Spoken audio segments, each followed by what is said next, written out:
தொழிலை கெடுக்கும் என்று கேட்பதால் ஆனால் இவனுக்கு 3 புத்திகளும் இருக்கப்படும்.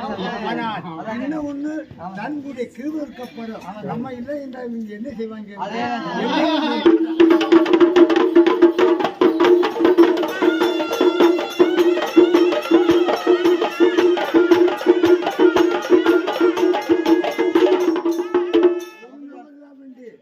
ஒரு 8 குடும்பத்தை கெடுக்கக்கூடாது. பயந்து உழைக்க வேண்டும் இந்த பூங்குளம். ஆனால் இந்த சுரமானனுடைய கலாச்சாரத்தால் உன்னை நல்ல வாழ வைக்கப்படும். ஆனால் ஒரு சின்ன